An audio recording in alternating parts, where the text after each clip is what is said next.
Ini baru satu poin. Kita tidak bahas poin-poin berikutnya tadi. Di dalam Al-Quran Allah SWT mengatakan ma asaba min musibatin fil ardi wala fi anfusikum illa fi kitab min qabli an nabra'aha likai la ta'saw ala ma fatakum wala tafrahu bima atakum. Rasulullah SAW mengatakan, apa saja yang menimpa kalian, apa saja yang menimpa, apakah pada diri kalian ataukah yang menimpa dari kejadian-kejadian yang ada di muka bumi ini, itu semuanya sudah tercatat 50.000 tahun sebelum diciptakannya langit dan bumi. Jadi kejadian-kejadian yang ada dari catatan sejarah yang banyak, ini sudah diketahui oleh Allah dan terjadi sebelum Allah ciptakan itu semuanya. Allah menunjukkan hikmahnya likaila ta'saw, supaya kalian jangan putus asa. Ala ma fatakum, atas apa yang terlewatkan dari kalian, wala tafrahu bima atakum, dan jangan bangga dengan apa yang Allah berikan kepada kalian. Jadi bangga itu kayaknya sudah menjadi tabiat. Hampir tidak ada yang lepas dari bangga tatkala mendapatkan kemenangan yang gilang gemilang, pencapaian yang luar biasa, baik tingkat terkecil sampai tingkat dunia. Dan jarang yang merasa tidak terpuruk tatkala terjatuh dari tingkat terkecil sampai seterusnya. Padahal di sini dari keyakinan yang dituntunkan di dalam agama kita, di sini ada qada dan qadar Allah Subhanahu wa taala.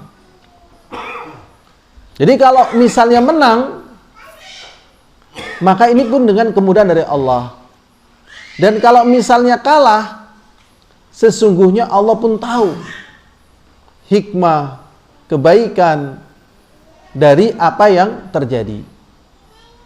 Ini baru satu poin keyakinan, yaitu ridha terhadap qada dan qadar Allah. Dan dalam kehidupan dunia ini, betapa banyak manusia yang sehat, yang berhasil, yang memiliki segala sesuatu yang gemilang. Tatkala Allah SWT ambil dari bagian yang dia miliki, biasanya di sini dia merasa tidak sanggup, sehingga mengatakan, mengapa semua ini terjadi? Betapa cepatnya, ya, betapa cepatnya kehancuran ini. Ya, kadang berontak. Tetapi bagi mereka yang yakin tidak ada yang terlepas dari qada dan qadar Allah, maka dia kembali mengatakan, wa ma qadarallah fa'ala. Atau dia mengatakan qad qadarallah, ataupun dia mengatakan qadarullah. Semuanya ini sudah tercatat di Lauhul Mahfuz, sudah ditakdirkan oleh Allah 50.000 tahun sebelum diciptakannya langit dan bumi. Sebelum diciptakannya langit dan bumi, semuanya sudah tercatat qadarullah. Buat apa kita kemudian protes tatkala Allah tahu perkara yang terbaik bagi hambanya? Karena terkadang Allah SWT memberi itu kejelekan, tatkala Allah SWT mengambil itu kebaikan. Seperti misalnya kisah tentang Khadir dengan Musa alaihissalatu wassalam, tatkala ada kapalnya anaknya orang soleh kemudian dirusak. Kemudian Musa pun protes, kenapa ini? Ternyata setelah diketahui, ternyata dengan sebab kapalnya dirusak itu, dia menjadi apa? Selamat. Tapi ada juga yang diberi itu petaka. Seperti tatkala Qarun minta doa kepada Musa alaihissalatu wassalam, didoakan supaya menjadi orang yang kaya. Tatkala didoakan, apakah kemudian Allah memberikan kekayaan kepada Qarun menjadi kebaikan bagi Qarun? Ternyata tidak. Justru itu yang menyebabkan Qarun binasa. Maka di sini kekuatan, keyakinan akan takdir justru adalah jalan bahagia bagi setiap orang. Walaupun kadang Allah memberikan kebaikan menjadi sebab keselamatannya. Nabi Sulaiman diberi semuanya dan belum ada yang seperti Nabi Sulaiman. Tetapi dia tambah yakin ini semuanya dari Allah. Sehingga dia ingin memberikan makan ke seluruh makhluk Allah. Karena minta terus oleh Allah diizini. Sehingga berkumpul seluruh makhluk-makhluk Allah dengan makanan yang sangat panjang sekali.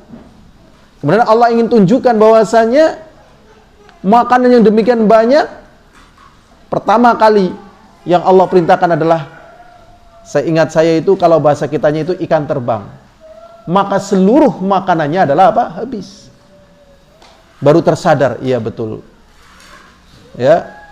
Jadi keimanan terhadap takdir ini salah satu contoh bahwasanya tatkala manusia memiliki keyakinan yang benar, keyakinan yang kuat, ini adalah jalan menuju bahagia dia. Padahal baru satu poin. Apakah keyakinan itu hanya sekedar itu? Tidak, masih banyak poinnya. Sehingga orang-orang yang memiliki keyakinan yang benar, yang kuat, tidak menjadikan lemah besarnya ujian dan tidak menjadikan dia bangga banyaknya kenikmatan. Rasulullah SAW mengatakan, "Idza ahabballahu qauman ibtalahum." Sebelumnya Rasulullah mengatakan, "Inna 'idzamal jazaa ma'a 'idzamal bala." Wa idza ahabballahu qauman ibtalahum. Faman radiya falahu ridha, faman sakhita falahu as-sukhtu. Rasulullah SAW mengatakan, besarnya pahala bergandengan dengan besarnya apa? Ujian. Jadi kalau orang ujiannya sedikit, ya pahalanya juga apa? Sedikit. Dan tidak mungkin orang ujiannya besar tanpa amalan besar yang mengikutinya. Jadi kalau ingin besar pahala, ya harus besar pula amalan mengikutinya. Kalau ada orang misalnya merasa pingin mati saja karena ujiannya besar, ya memang hidupnya juga buat apa? Kalau tidak untuk beramal soleh. Jadi nilai hidup ini adalah berburu nilai di sisi Allah. Ya. Berburu nilai di sisi Allah. Kalau tidak berburu nilai di sisi Allah, buat apa juga? Dengan berburu nilai di sisi Allah inilah kemudian ujiannya macam-macam. Ujiannya macam-macam. Ada yang kecil, ada yang sedang. Bahkan ada yang ujiannya semakin banyak, ujiannya semakin membawa dia ke neraka. Kadang orang yang tidak beriman, tidak bertakwa kepada Allah merasa tidak sanggup hidup ini. Menjalani hidup ini, ingin mati saja. Ujiannya besar, bersamaan dia tidak beriman, bersamaan dia tidak beramal saleh. Ngeri kan? Ngeri sekali. Jadi besarnya pahala bersamaan dengan besarnya apa? Ujian. Nah, besarnya ujian ya bersamaan dengan besarnya amalan, gitu loh. Nah, makanya amalan kita sudah besar apa belum, ini yang jadi permasalahan ini. Kalau belum besar dibesarin. Orang keton. Raketannya ngaji ini termasuk amalan, istiqomah orang ngaji amalan, ngapal Quran. Janjane ngapal Quran gue ngapa sih misale lo. Lagi urip, gue ngisi urip gitu. Ngaji janjane gue ngapa lo. Lah ini kehidupan. Gitu. Misalnya kadang ada orang bingung gitu. Bingung ngapa. Janjane gue ngapa sih? Ya ini. Gimana? Ngakir-ngakir kepenak, ya. Nanti ngakir-ngakirnya itu ditanya oleh Allah SWT. Kenapa kamu ngakir-ngakir? Begitu. Enggak ngaji, enggak ini dan seterusnya. Ya, saking keselek karo ngakir-ngakir be ora kelalen zikir gitu lah. Ya, makanya kadang kita ngeri ya lihat kakek-kakek ya Kempos sambil santai. Memang menurun daya ya gesitnya, efektivitas waktunya menurun. Nah, ini kalau memang kebiasaan zikir walaupun menurun tetap. Al-hadir azani wa azakumullah. Ya. Jadi besarnya pahala bertalian dengan besarnya apa? Ujian. Idza ahaballahu qauman ibtalahum. Apabila Allah SWT cinta pada satu kaum, justru kaum itu diuji. Makanya para sahabat kalau dapat nikmat yang besar itu khawatir. Aja-aja nih. Jadi kalau kita misalnya badan sehat, semuanya enak, semuanya nyaman, waspada. Gitu loh. Tapi kalau lagi menderita, tinggal nunggu kapan diangkat derajatnya. Gitu. Jadi sing menderita aja berpikir negatif. Tapi biasanya orang yang sedang menderita berpikirnya negatif. Mati aku ge, ya kan? Ya kan? Mati aku ge. Dan seterusnya. Tapi tatkala itu wah, mulia. Karena umumnya kalau sudah naik, adakah yang terus naik? Tidak. Turun, ya kan? Klimak anti klimak urip nang dunia kayak gue. Orana urip nang dunia terlepas dari hukum ini. Ya. Nang dunia iki wis disepakati. Klimak klimak apa? Anti klimak, mudun. Madang bakso semangkok enak. Rong mangkok enak. Telung mangkok enaknya menurun, patang mangkok menurun. 10 mangkok bisa digawa rumah sakit Purwogondo. Iya, kalau nggak percaya coba aja 10 mangkok jejel apa itu. Wah. Ya, es buah rong 10 gelas misalnya, was, menurun sudah, nggak bisa. Jadi puncak kenikmatan waspada ini. Ya. Makanya tatkala agamanya sudah sempurna, kenikmatannya sudah sempurna, wah ini tanda-tanda Rasulullah mau apa? Meninggal. Gitu. Jadi kalau ada orang lagi menderita, ini tanda-tanda mau apa? Naik. Gitu. Dodol ora payu, ganti dodol ki ora payu terus, tapi ora tau mundur. Tinggal nunggu saatnya nanti gitu. Nah, ini. Maka Rasulullah SAW mengatakan, "Faman radiya," kalau dia ridha, karena ini takdir dari Allah SWT. Ridha ora apa-apalah. Sehat ya ujian, meriang ya ujian, duwe anak ya ujian, duwe bojo ya ujian, orang duwe anak ujian semuanya. Walaupun secara umum itu kenikmatan, tapi juga diiringi adanya apa? Ujian.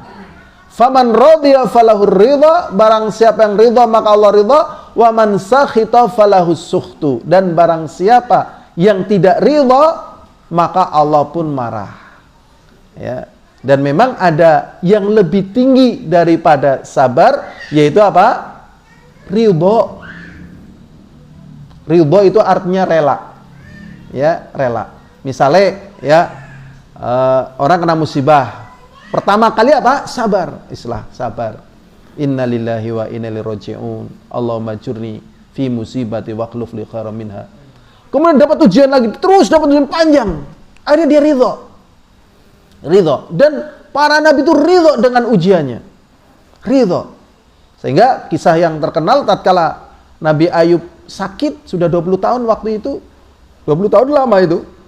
Istrinya sudah pergi, anaknya sudah pergi, usahanya sudah hancur, sudah terpuruk menjadi orang miskin.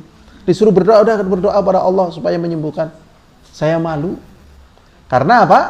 80 tahun dalam keadaan sehat, baru diuji 20 tahun, sudah teriak-teriak. Kita mungkin 30 tahun sehat, baru sepekan sakit, wah, kindos kulara, untuk kulara, dan menderita. Dan orang pada teka, dan sebagainya. Di putune ndi gitu, panggili semuanya. Ini kayak kelalen terhadap kenikmatan yang ada. Ini satu contoh kenikmatan memiliki akidah yang benar.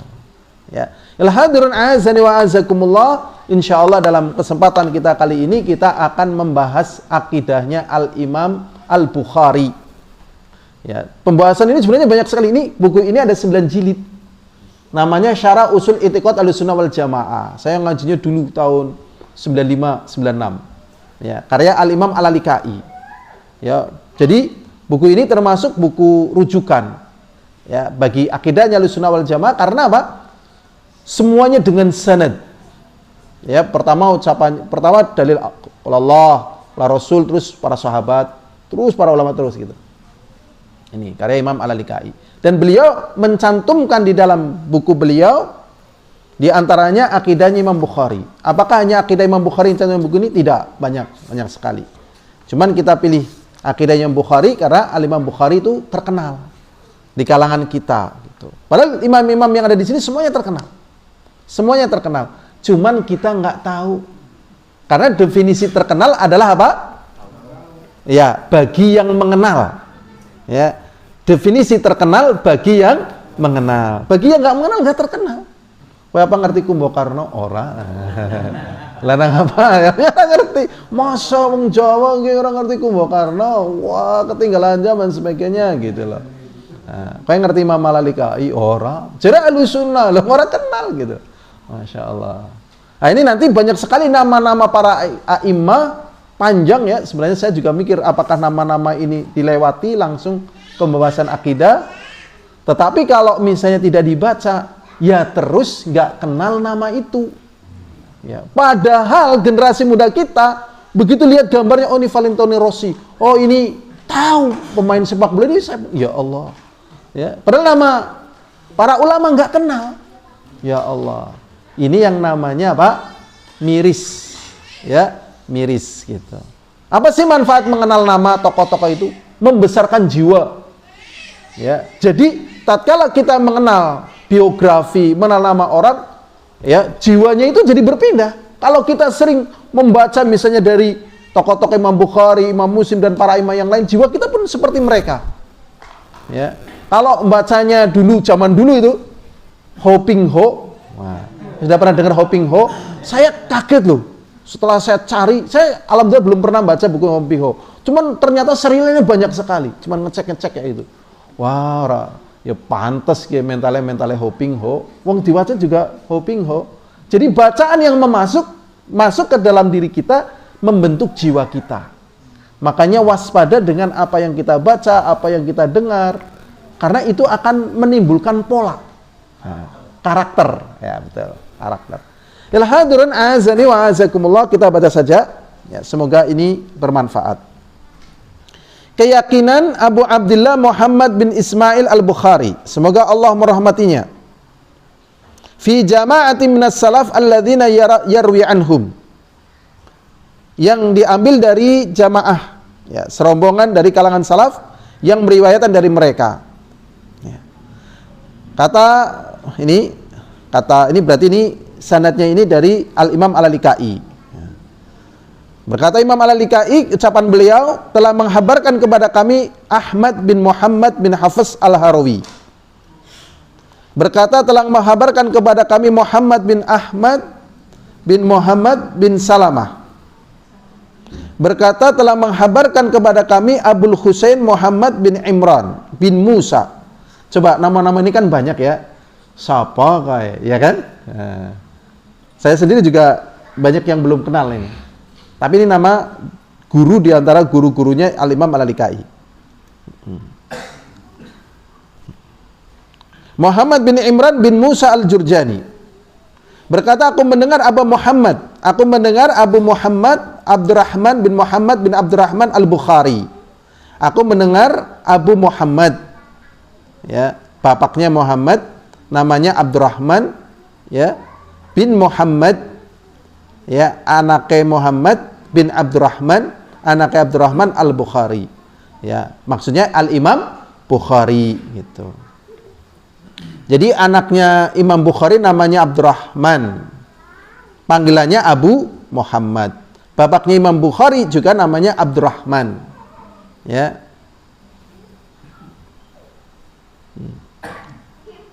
Yaqulu sami'tu Abu Abdullah Muhammad bin Ismail Al-Bukhari. Ternyata bukan Imam Bukhari tadi. Ini Bashash, ya. Keliru, ya. Aku mendengar ini yang meriwayatkan dari Imam Bukhari. Iya, ini yang meriwayat dari Imam Bukhari, yaitu Abu Muhammad Abdurrahman bin Muhammad bin Abdurrahman Al-Bukhari. Itu mengambil riwayat dari Abu Abdullah. Nah, ini yang namanya Imam Bukhari. Aku mendengar dari Abu Abdullah Muhammad bin Ismail Al-Bukhari. Ternyata untuk sampai kepada Imam Bukhari pakai apa? Sanad. Jadi budaya hoax itu bukan budaya dari Islam. Ya, hoax. Hati-hati ya di zaman kita ini, ya, hoax itu banyak sekali. Mudaratnya apa sih? Yang ngebeki memori utek gitu lah. Kasarnya kalau sudah terlalu banyak memori yang ada di utek, baca Qur'annya nggak kuat. Jadi terlalu banyak yang masuk ke otak kita, biasanya baca Qur'annya apa? Nggak lama itu. Cepat penuh gitu. Berikutnya Imam Bukhari mengatakan, aku menjumpai lebih dari 1.000 ulama dari kalangan alul ilmi. Ya, lebih dari 1.000 apa? Ulama dari kalangan ilmi. Dari penduduk Hijaz, Mekah, Madinah, ya. Hijaz ini di Saudi. Mekah ya, udah tahu, Madinah udah tahu. Ya. Ini Saudi ini. Wal Kufah, Basrah. Kufah dan Basrah ini di Irak. Wasit dan daerah Wasit. Wasit ini di Syam, daerah Damaskus sana, Yordan. Dan juga Baghdad, Syam dan Mesir. Ini negara yang beliau kunjungi. Jadi melancong di bidang ilmu itu sudah ada sejak zaman dahulu. Ya. Apakah ilmu yang ada di sana dengan ada di sini berbeda? Secara umum sebenarnya ilmu itu sama. Loh, manfaatnya apa? Banyak. Orang tatkala banyak melancong dan sebagainya, jiwanya lebih apa? Kuat. Ya, jiwanya apa? Lebih kuat. Jadi kalau kita ingin kuat jiwanya, ya melancong. Dan melancong yang bernilai ibadah, ya haji dan umroh, itu sudah manfaatnya besar. Ya. Jadi kadang orang eman-eman dengan duit yang ada, dia nggak tahu, ya, itu mendatangkan sebab yang lebih besar daripada nilai nominal uang yang ada.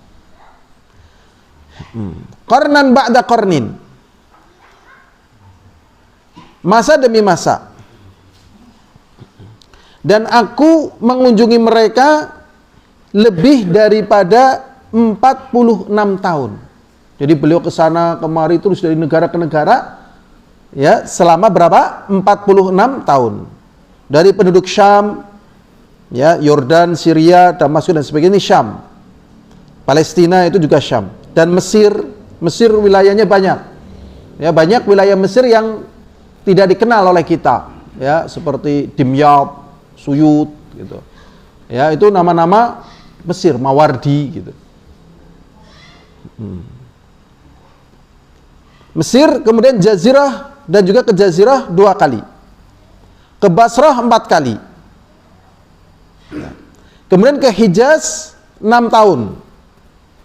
Dan aku tidak bisa menghitung berapa kali aku masuk ke Kufah dan juga ke Baghdad. Sekarang Kufah dan Baghdad, Basrah, kita sukar menjumpai ulama.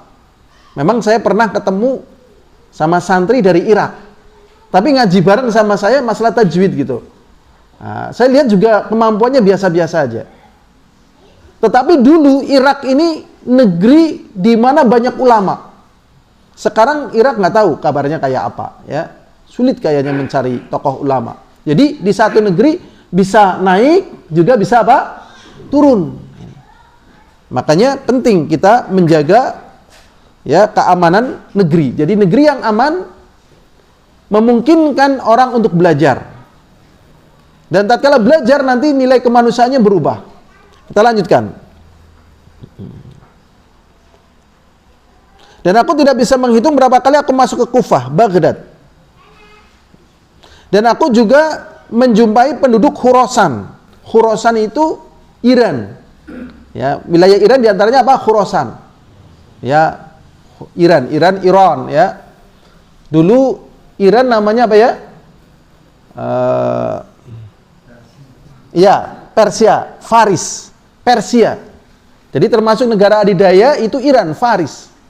Ya, kalau Teheran itu Tohron. Ya, Tohron itu orang nyebutnya apa? Teheran. Ini Persia ini. Ya, Iran. Di antaranya Al-Makki bin Ibrahim. Ini tokoh ulama Ahlussunnah wal Jamaah yang ada di Iran.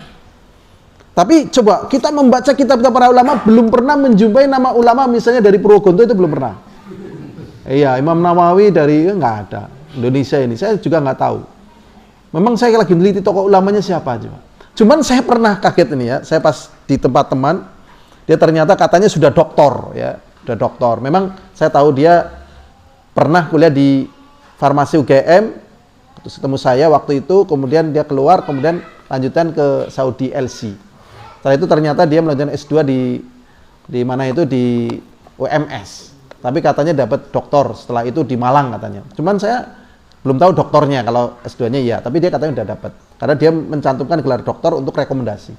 Lah, tatkala dia ngisi pengajian gitu ya, saya di atas, dia di bawah, ngajar santrinya.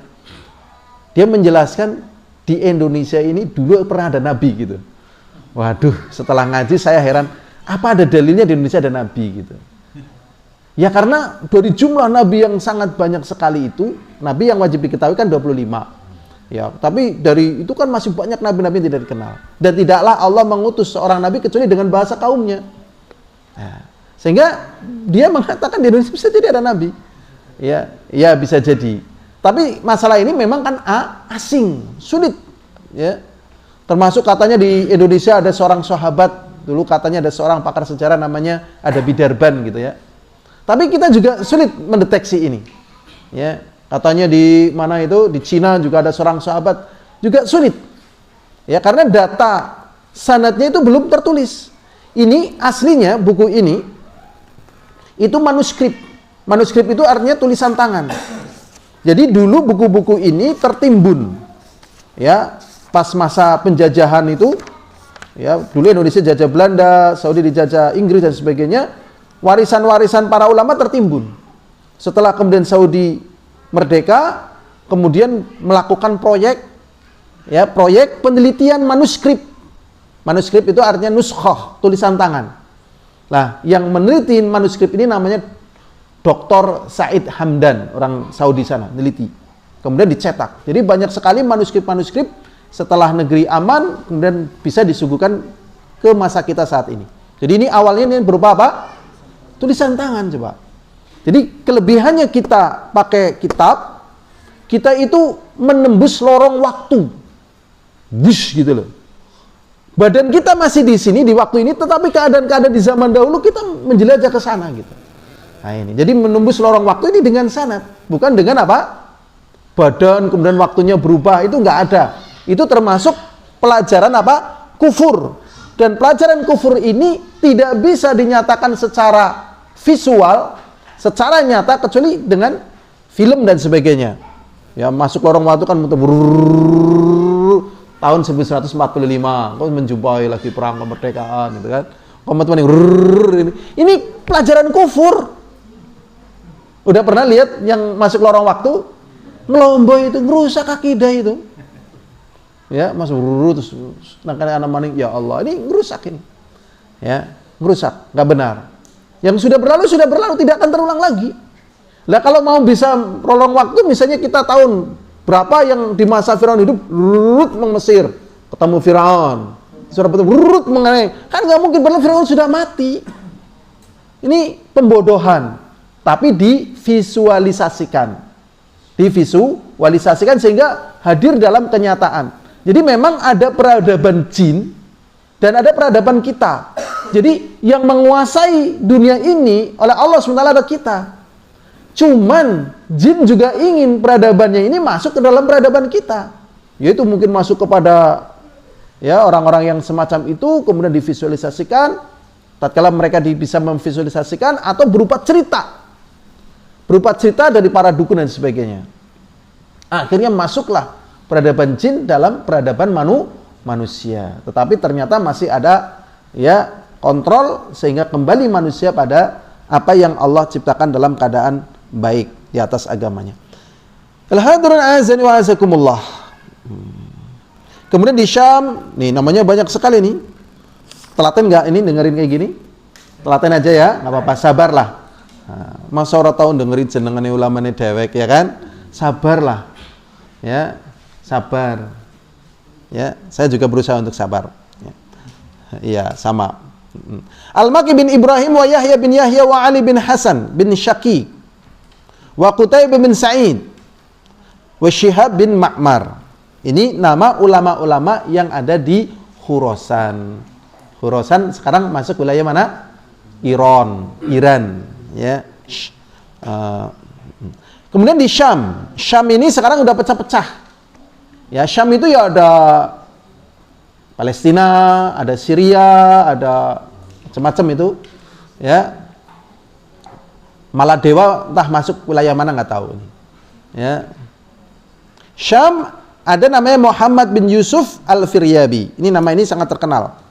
Muhammad bin Yusuf Al-Firyabi. Wa Mushir Abdul A'la bin Mushir. Dan juga Abul Mughirah Abdul Quddus bin Hajjad, ya, Abul Yaman. Tetapi di sini yang benar bukan Abul Yaman, tapi Abul Haman. Al-Hakam bin Nafi'. Wa min ba'dihim iddatan katsirah. Dan setelah mereka berulang-ulang. Jadi ini ke Syam ini nama ulama yang dikunjungi oleh Imam Bukhari sekian kali.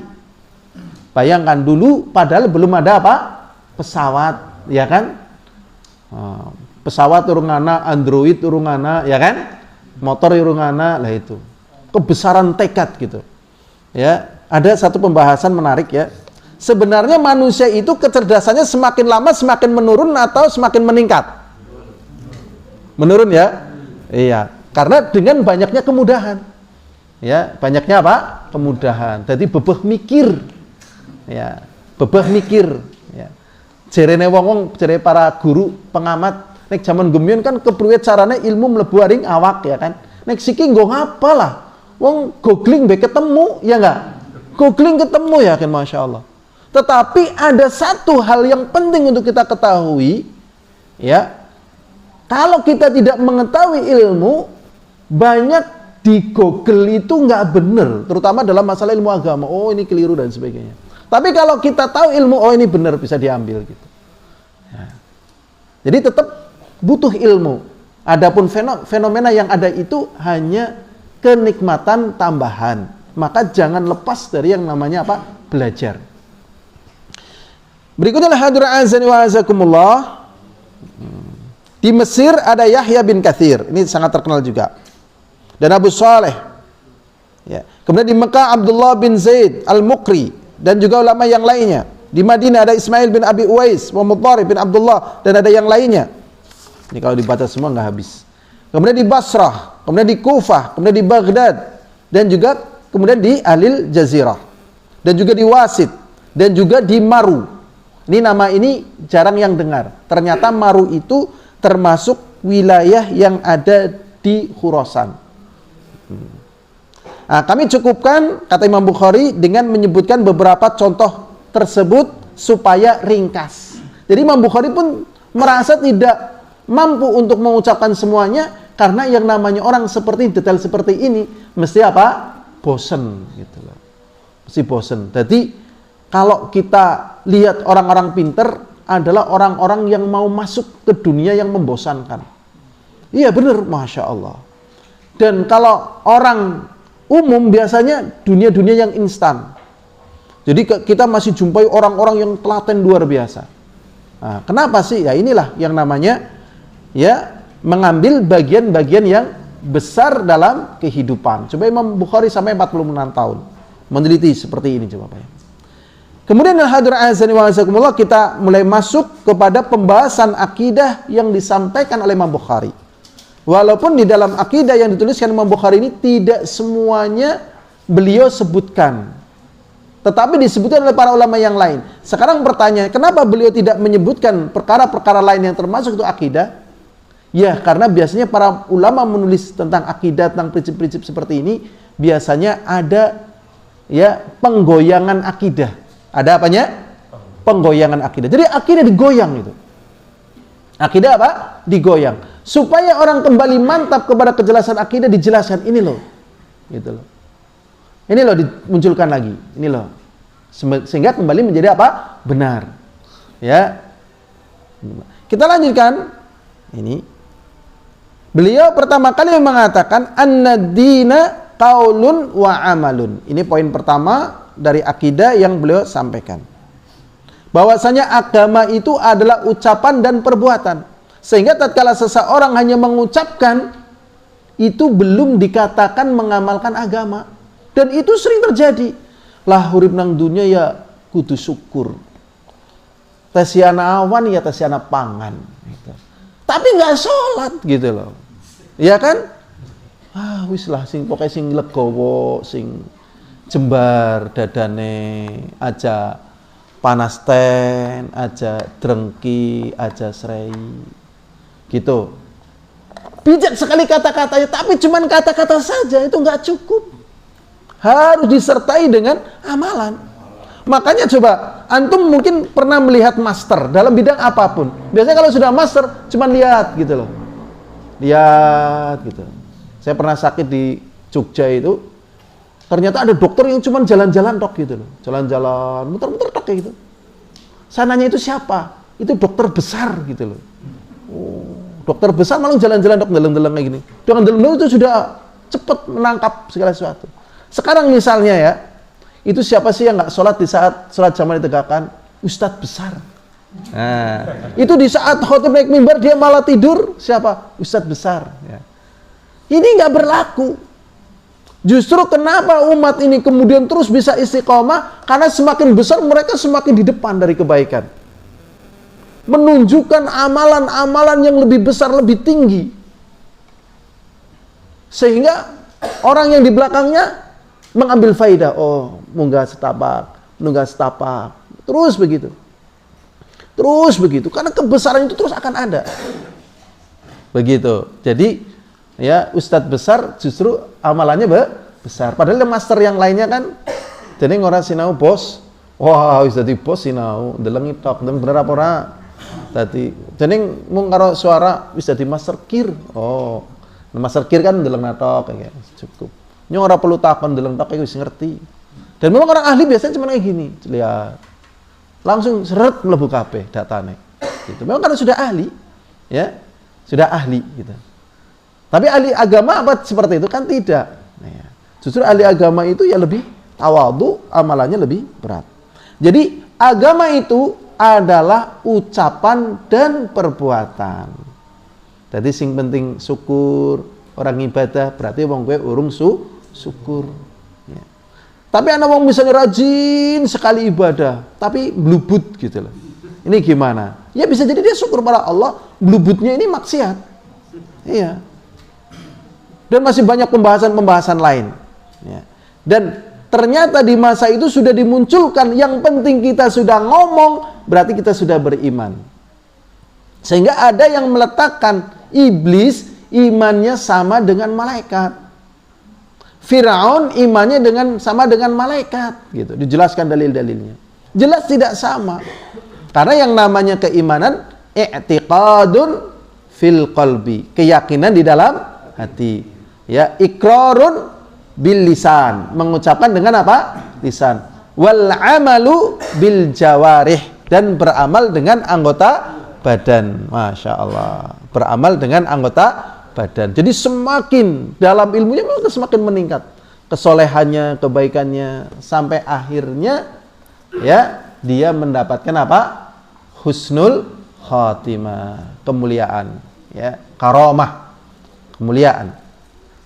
Dalil yang dibawa oleh beliau adalah firman Allah SWT, wa ma umiru illa liya'budullaha mukhlishina lahuddin. Dan tidaklah mereka diperintahkan oleh Allah kecuali untuk beribadah kepada Allah dengan memurnikan ibadah hanya untuknya. Jadi tidak ada master di dalam agama kemudian dia meninggalkan agama. Tidak ada master di bidang agama kemudian dia itu melanggar syariat. Ya, istilahnya master kan wali. Ya, ada seorang perempuan diceret-cereti raine, nggak marah gitu. Kenapa dia? Karena dia seorang wali katanya. Nah, dia sendiri nggak sholat, ini nggak ada istilah seperti itu. Karena apa? Karena agama itu untuk Allah, bukan pengakuan dari umatnya. Ya, bukan pengakuan dari apa? Umatnya. Umatnya akan membenarkan apa yang diamalkan oleh tokohnya. Tetapi agama ini bukan untuk umatnya, tetapi untuk Allah. Sehingga orang yang beramal soleh tidak terpengaruh. Dicela ya beramal saleh, tidak dicela ya beramal saleh. Banyak yang mengikuti ya beramal saleh, tidak ada yang mengikuti tetap beramal saleh. Karena apa? Untuk Allah. Mukhlishina lauddin, hunafa'a, ya, condong kepada tauhid. Nah, di sini berikutnya wa yuqimus shalah, dan menegakkan apa? Salat. Ini amalan. wa yu'tuz zakah, dan mengeluarkan zakat. Wa dzalika dinul qayyimah, dan itu adalah agama yang tegak. Jadi agama yang tegak ternyata ya memang dua unsur itu. Setelah keimanan, ya menegakkan sholat, ini hubungan dengan Allah, membayar zakat, ini hubungan dengan apa?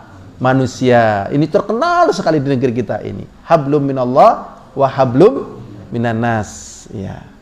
Tetapi pembahasan tidak cukup dengan ucapan, ini jarang dibahas. Karena kalau hanya sekedar kata-kata bijak, kata-kata manis, banyak orang yang mendapatkan kata-kata bijak dan kata-kata manis. Tetapi tatkala dia tidak beriman dan tidak beramal saleh dengan keimanan tadi, ini tidak diterima oleh Allah. Jadi agama itu adalah ucapan dan perbuatan. Alhamdulillah pembahasan ini sudah sering kita terima. Walaupun ada yang memasukkan pemahaman-pemahaman keliru. Ya. Berikutnya hadirin azani wa azakumullah. Yang kedua dari keyakinan beliau, wa annal Qur'ana kalamullah ghairu makhluk. Ini pembahasan ini di negeri kita ini kadang terasa, loh bahasa iku anu nggo ngapa gitu. Anu kepriwe jalarane kok dibahas dan detail gitu ya. Nanti insyaallah asal ada waktu kita sampaikan latar belakangnya. Wa annal Qur'ana kalamullah, dan sesungguhnya Al-Qur'an itu adalah ucapannya siapa? Allah. Dan bukan makhluk. Dalil yang dipakai adalah ya, di dalam surat Al-A'raf ayat 54. Inna rabbakumullah, sesungguhnya Rabb kalian adalah Allah. Alladzi khalaqas samawati wal ard, yang telah menciptakan langit-langit dan bumi fi sittati ayyam, dalam 6 hari. Allah SWT menciptakan bumi ini dalam berapa hari? 6. Ya. Dening nganggo waktu nang apa sih? Apa ora teyeng? Hah? Iya, janjane ya teyeng, cuman kan ada hikmah yang besar gitu. Jadi hikmah-hikmah itu banyak sekali. Ya, dan Masya Allah ya. Makanya bagi orang yang beriman sebenarnya tidak ada penderitaan abadi ya. Ada penderitaan abadi apa tidak? Misalnya meriang bengi gitu loh. Bengi, wah, Masya Allah, pating keremut dan seterusnya. Ternyata jam siji keturun. Nah, pating kremotnya kelalen apa enggak? Kelalen. Ujug-ujug wis esuk ya. Bengi-bengi seneng banget. Kita aja subuh gitu. Ternyata bisa enggak subuh? Bisa. Mau enggak mau ya harus pagi dan harus berganti suasana. Gitu. Nah, makanya kematian itu kalau orang mengamati itu juga rahmah. Kematian rahmah. Ya. Karena dengan kematian itu kan pengakhir dari segala apa derita. Ya, misalnya wis dimutilasi dan sebagainya, tapi tasih urip. Nah, tasih ngep gitu lah. Misalnya tangannya tukul kabeh tukul, tapi keadaannya urung gitu lah. Kan tasih urip, bisa jadi tasih urip. Biar kuat tapi ya, mungkin habis pingsan, nek ora kuat. Ya. Ini tatkala meninggal dunia, berakhir enggak dari seluruh sakit yang ada? Berakhir apabila ya, secara umum berakhir. Apabila dia beriman bertakwa, ya sudah diganti dengan kenikmatan. Tetapi apabila dia tidak beriman dan bertakwa, ya sakit di dunia sudah berakhir. Ganti sakit di apa? Akhirat, ganti alam. Masya Allah. Maka udahlah. Apa yang Allah berikan kepada kita dari kehidupan adalah apa? Karomah dan kasih sayang. Allah SWT mengatakan, Allah menciptakan langit dan bumi dalam 6 hari. Tsumma stawa 'alal 'arsy. Kemudian Allah SWT beristiwa di atas 'arsy. Yukshil lailan nahar, menggulung malam pada siang. Jadi malam digulung oleh siang. Dan kita tidak tahu kapan tergulungnya, tapi sekarang ini sudah malam. Sedikit-sedikit tergulung. Dan dari dulu sampai sekarang dan akan datang, tidak ada yang bisa menahan apa? Ya, menahan matahari. Menahan siang supaya jangan malam. Cekeli wae, men aja bengi. Cekeli, bisa? Ora bisa. Terkalahkan. Teknologi apapun ora bisa. Gitu loh. Bengi cekeli men aja esuk enggak bisa, tetap berjalan. Udah mau nggak mau manusia berputar gitu. Dan ini menunjukkan Manusia ini memang harus tunduk kepada Allah. Malakum la tarjuna lillahi waqara. Kenapa kalian tidak berharap kepada Allah dengan ketundukan? Yatlubu hasitha wasyamsa wal qamar, matahari dan bulan, wan nujuma dan bintang-bintang, musakhkharatum bi amri. Semuanya tunduk dengan perintah Allah. Syahidnya di sini Allah memiliki ciptaan dan juga Allah SWT memiliki urusan. Sedangkan Al-Quran ini dari urusan Allah dan tidak disebutkan dengan makhluk. Sehingga Al-Quran adalah kalamullah dan bukan makhluk, karena tidak disamakan di situ. Kemudian apa sih yang menjadi permasalahan Al-Quran makhluk atau kalamullah menjadi dibahas? Sebenarnya di sini kembali pembelaan terhadap agama ini. Kalau perkara ini tidak dibela, maka sekian syariat akan dipatahkan. Contoh, ya, Al-Quran misalnya nih, Al-Quran ke makhluk atau itu makhluk? Misalnya orang menjawab itu makhluk. Lah ngerakale dhewe ke makhluk atau makhluk? Makhluk. Siki wong bisa memahami Al-Quran karo apa? Karo akal, ya kan? Mungkin apa ora wong bisa memahami Al-Quran tanpa akal? Ora mungkin. Berarti nek kaya kue hukum akal adalah qat'i, pasti, karena yang menentukan permasalahan yang ada. Sedangkan hukum Al-Quran adalah dhonni. Dhonni itu karena membutuhkan penelitian, pembelajaran, sangkaan. Lah, kepriwe nek misalnya hukum Al-Quran karo hukum akal berseberangan. Baru dibikin peraturan di situ.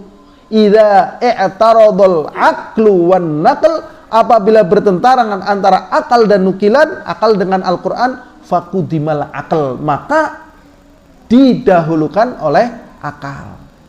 Akhirnya sekian syariat dijatuhkan dengan adanya pintu untuk menjatuhkan syariat tersebut dengan mengatakan Al-Quran adalah apa? Makhluk. Jadi Al-Quran adalah makhluk ini adalah pintu untuk mengkebiri dari ayat-ayat Al-Quran. Tetapi kalau ditetapkan Al-Quran ini adalah kalamullah, ya nggak bisa dikebiri oleh akal kita. Loh, tapi banyak perkara-perkara yang tidak bisa masuk akal dan akal tidak menjangkau. Memang demikian itu. Karena Allah berkehendak dengan kehendaknya. Banyak yang nggak masuk akal. Banyak perkara-perkara yang nggak masuk akal. Yang gampang-gampang lah. Orang nalanangi apa mungkin hamil?